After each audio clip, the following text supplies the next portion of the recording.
Kia ora, this is Arun Jacob, your friendly and frank licensed New Zealand immigration advisor as well as education advisor. In today's video, I would like to talk about the interim work visa.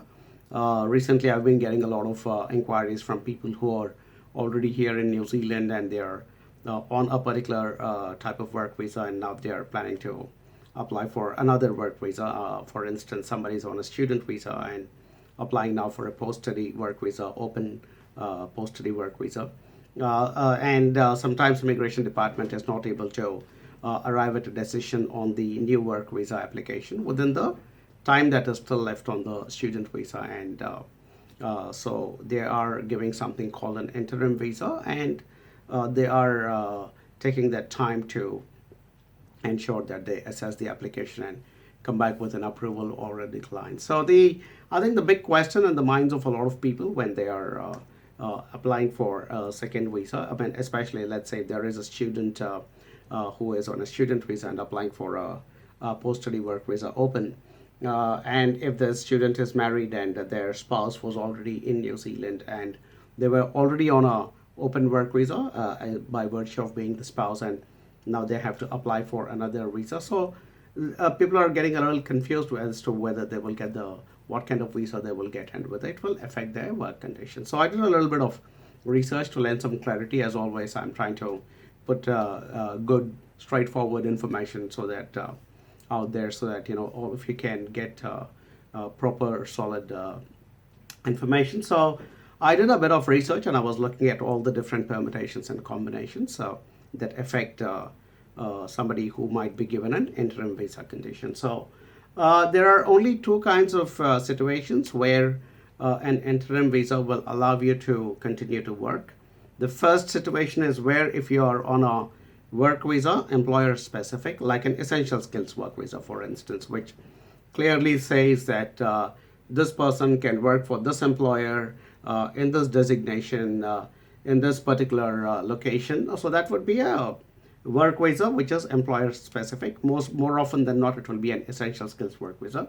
So if somebody is on this work visa and they're applying for, or they have applied for another work visa which is also employer specific, with the same employer, with the same position, and in the same location, then the interim visa conditions allows them to continue to work for that employer. So that is the first situation. The second situation is if somebody is on a work visa open category, for instance, the spouse who I mentioned, who was come as the spouse of an international student, and he or she has been on a work visa which is open, and they have now applied for work visa, again an open category work visa, because when the student gets the post-study work visa, the spouse can again move into an open category work visa. And situations like that, again, the interim visa conditions are allowing that person to work. I think the most critical question a lot of your students especially will have is, so I'm on a student visa and I'm applying now for a post-study work visa open and I've gone into interim.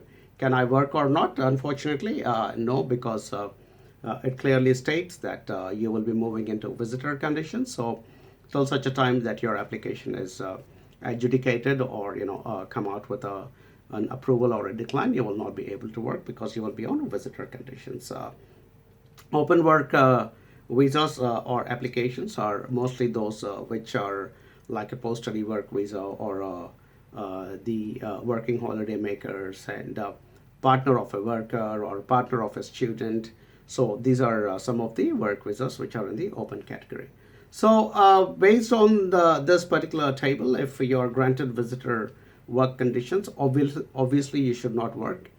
You should not study for more than 3 months. You must have sufficient funds available for maintenance. You must have the means to travel to a country where you have the right to enter, as well as if you have a variation of conditions that allows you to study part-time or hold a second job, those conditions will not apply to your interim visa. So that is the overall picture about the interim visa. Hope I have been able to lend some clarity, and hopefully it will help some of you to be able to plan your future better. I'm hoping that Immigration New Zealand will be able to process all these applications fast and not have people sitting on the interim visa for too long, because interim visa, especially if you don't have work conditions, can be a zone of uncertainty, which is not good. People who are trying to change visas are already quite highly stressed, and so their mental condition would be pretty fragile. And I do really hope that Immigration New Zealand will not take a lot of these people applications into the interim status, and try and give it out as quickly as possible, so that there is certainty for the people, as well as for the immigration department itself, as well as for employers who are New Zealand employers, who are keen to ensure that their workforce is able to continue to work for them. So that's the overview of what an interim visa is all about. You cannot apply for an interim visa. It is just something that the Immigration New Zealand department will give while they're still trying to figure out your current visa application. So all the very best. Hope that was useful. Continue to share my videos with your family and friends, and I will make some more and continue to give you good, clear, honest, straightforward information about moving and settling down in New Zealand. Thank you very much. Kia ora.